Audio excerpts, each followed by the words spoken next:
It's kind of this open dialogue that I'm having with employees. And what's really cool about it is nobody has a ridiculous ask.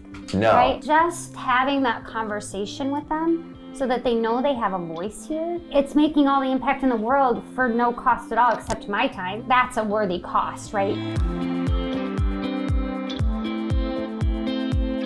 Welcome back, everyone. Thank you for being here. I am your host, Greg Coyne, with the MISHRM Resource Partners Podcast. And today I have a very special guest. I have Shawn Premer, the CHRO of Consumers Credit Union. Shawn, thanks for being here today. Thanks for having me. I'm excited. You're very welcome. I wanted to get to you because you get to oversee all of HR, and you have a lot of the pulse of the culture, and you've put an incredible culture together. And those are my words, no one else's. I did not get paid to say that. But the fact is that it is a great culture. And so what I want to find out a little bit more, why don't we start simple?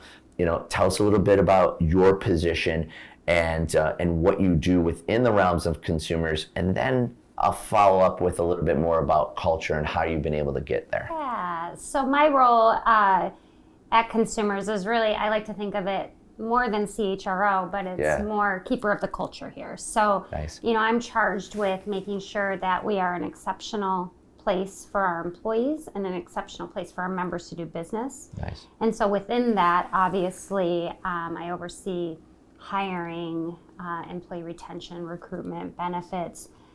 Kristen's on my team with training and development.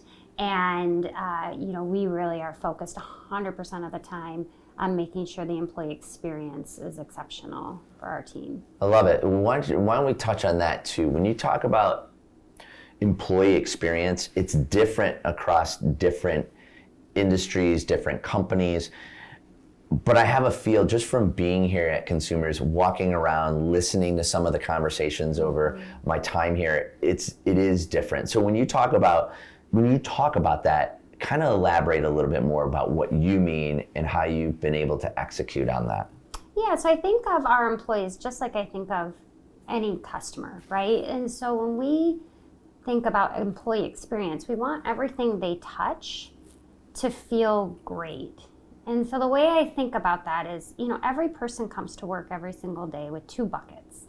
And you think of the old-fashioned tipping scales, right? Okay. And there's always going to be things at work that aren't positive, right? So Sure. Maybe you work in our member service center and, you think every, member that doesn't like us that day. So that bucket, gets a little bit heavier because it's, the negative experiences. And you can't avoid those. So there's always going to be something that happens that makes you feel a little frustrated at work. Yeah. So my goal is, and the goal of my team, is to make sure that the good experiences that they have, so the teammates that they work with every day, the environment that they work in every day, their benefits, they don't have stress around that, their compensation, their retirement plan, everything they do here, everything they touch is positive as much as we can make it, so that bucket is so much heavier that the things that frustrate them really become, minuscule.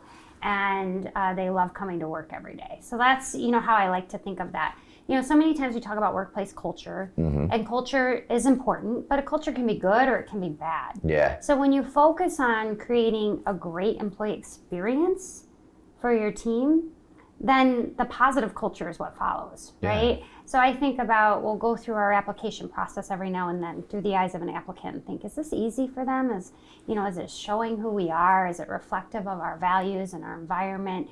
Our interview process, right? Our onboarding process, all the way down to, the fruits and vegetables we offer in our break rooms. All of those things are things that our employees touch every single day, and we want it to be positive and welcoming and warm for them. And then when you offer exceptional benefits and great pay and all those things, it enhances that. Yeah. But people will, great pay and benefits are important, but it's not the most important. Thanks. Because people will leave great pay and benefits to go to a great environment. Yeah. No, I appreciate you saying that because I hear that a lot of times that, and dealing with small business, I hear it over and over again, and I'm sure you as HR professional and others that are watching hear it too, and that, we can't find the right workers, we can't attract. And that's a huge component nowadays with every company, being able to attract the right people, be able to onboard them, to keep them here. I think the biggest thing is for a lot of those HR professionals, they may not have the resources that you and consumers have. So what I would ask though, it still can be done. So if there's someone online that's listening to this right now, what's like the 1 or 2 things that they can do and implement to really push that culture in the right direction? Because as you said, yeah, money's great and benefits are great, but if it's a horrible work environment, they're gonna jump ship. So what's 1 or 2 things that they can implement? Yeah, I'd say step 1 really is assess your organizational climate today. Okay. So, and the only way you can do that is really to talk to people. And so whether, you as the HR leader talks to them all personally, or you split it up and deploy it across the team, but asking your employees questions and being willing to act on the answers, right? So I'm in the process right now of interviewing all 400 of our employees. Wow. And, and one of the questions that I ask them is, what's missing? When you think about your long-term engagement here at Consumers, is there something missing? Is there a benefit you wish we had that we don't? Or is there a program or process that needs improvement? Or, do we need to add something to our systems or processes today? And, my caveat is I'm taking all of your ideas. I can't promise that I'll do them all. Sure. But I can promise you I won't do what you don't ask for. And so it's kind of this open dialogue that I'm having with employees.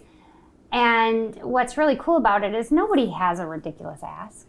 No. Right? Everybody's ask is reasonable and it makes sense. Yeah.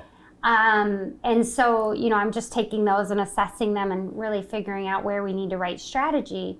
But that costs me nothing. And just having that conversation with them so that they know they have a voice here, and it's making all the impact in the world for no cost at all except my time. And yeah, interviewing 400 people takes a lot of time. Yes. But that's a worthy cost, right? And well worth it. And what's really interesting is the biggest impact items are things I've already been able to change and fix. Really? So I've done about 200, so I'm about halfway through. Wow. And there was just little things that were bothering people. Remember that bucket of things that frustrate? Little things like, when a system goes down, I can't find it on our intranet. Oh, okay, great, that's already fixed. Wow. So there's all these things that people are saying that are just little things. Yeah. And they're so easy to fix, and I've just made the difference to them. And one thing was so simple as an employee's like, well, can we put a putting green up here in the MSC? I'm like, you mean those portable putting greens? He goes, yeah. I'm like, yeah, go right ahead. And he's like, really? And I'm like, well, yeah, because we can just put it away when it's not being used. Right. But he was walking out of the office cheering over, this putting green that he wanted to bring into the office. So I think sometimes just listening to people and talking to them and understanding, what their challenges are and, really trying to help them overcome them makes the biggest impact. Well, I love it because it's funny. It's always the simplest things that seem to make the biggest impact. And you talked about it. You listen. It's something that's simple, but then you take actionable steps to make it happen. And that's very cool. And I've been really blessed to be able to host this. And I say it this way because every time I get a new guest on, there's something that inspires me or makes me a little bit more passionate about the HR community. So let me ask you, so what's one of the things that inspires you about your position?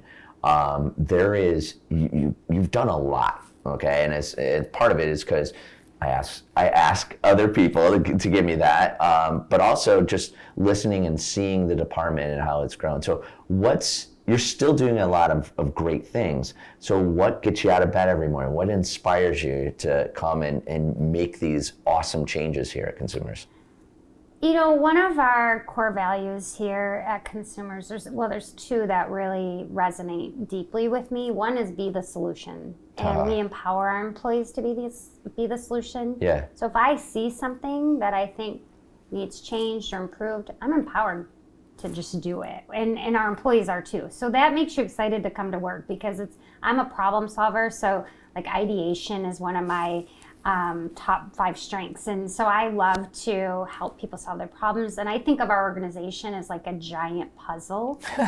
And so my job really is to make sure all the puzzle pieces are in the right place. Yeah. And not only that they're in the right place, but they're in there really well. So when you pick the puzzle up, it doesn't just all fall apart, right? I like it. And so that excites me every day because I'm like, what can I do to, be the solution in my organization today? And also, be a servant leader. So, my nature is to just really want to help others and help them achieve their goals. So I get to do that every day.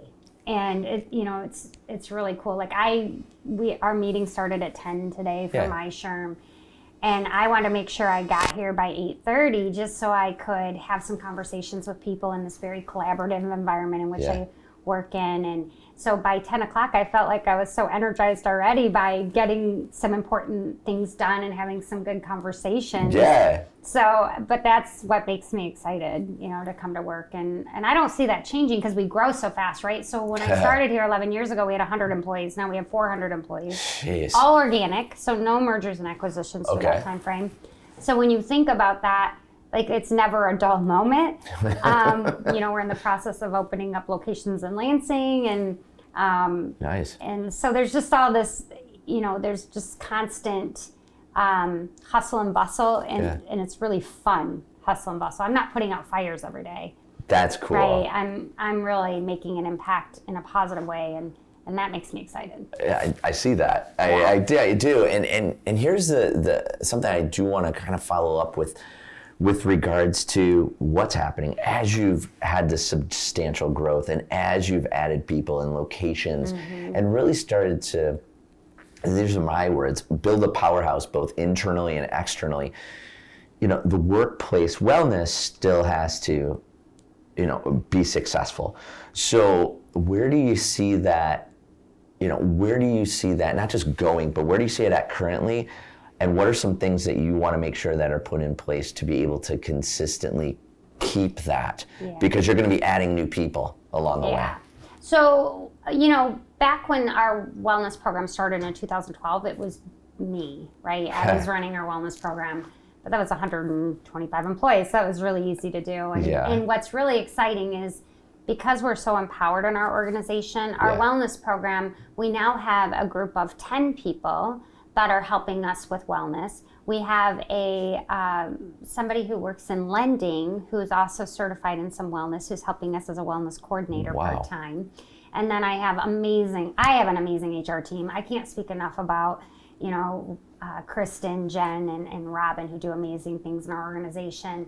They're helping me manage wellness. So we're really we take a very holistic approach to wellness, and we make sure that we cover all the prongs. So when I say that it's not just about exercise, though exercise is very important. We all know that movement is the key to, long life. Yes. But we also know that putting good things in our bodies, making sure our financial household is secure, because most unwellness comes from stress, right? So financial is usually one of the largest stressors. So we look at that, and then also mental health. So this great team that I have is each month they're coming up with new ways to feature different parts of our wellness benefits. So we have this amazing gym reimbursement. So they're featuring, how you can use your gym reimbursement. They're featuring healthy recipes. That they're doing mindfulness activities, and so they're putting this out there. And then we have challenges in an app. So we have a very young workforce. Okay. Average employee age here is under 35. So so it's very social here, right? Our intranet feels social. So our wellness app is very social, and so there's a social component to that, and employees really engage through the app and post pictures, and they can link it up with their Apple Watch and whatnot. So I love this. So it's a lot of fun, but we don't just do challenges around movement. We do challenges around, I think next month is Mental Health Month. Yes. And so the challenges will be around mental health and mindfulness and all those types of things. So it's really making sure that you're covering all the pillars. Yeah. And then we'll have a champion in each of our locations, because with 25 locations, it's really hard. So you get somebody to champion the wellness challenge, and that really helps engage it in each office. Yes, but it goes to what you just said a moment ago, which is empowering your people and your someone else is going to take up that challenge and do it. So a couple things as we wrap up. How do people get in touch with you? Because every time I have a guest on here, there's always, hey, I might be working at a different company, but I want to reach out to Shawn or Kristen or Scott or whomever. Yeah. So, and you are still past president, all right, of MISHRM. I am. So how do people get in touch with you? So I'm really easy to find on LinkedIn. I'm the only Shawn Premer, I think, in the world. I don't know. I don't think there's any other Shawn Premers out there. So you can find me on LinkedIn. Okay. I'm also on Twitter, but I'm not a huge Twitter, but I'm there and you can reach me and I will get notified if you reach out to me that way. Nice. And then, of course, you can always just email me at shawn.premer@consumercu.org. Awesome. Shawn, thank you so much for taking time out to be with me and the rest of the group here today. My pleasure. It's awesome. I'm even more inspired to go out and help. This has been a great episode. Appreciate it, and appreciate all of you being here with us today. Again, I hope you enjoyed Shawn Premer from Consumers Credit Union, the CHRO. Please reach out to her. She's got some great ideas. And with that, we will see you next time on the MISHRM Resource Partners Podcast. Thanks, everyone. Thanks. Take care.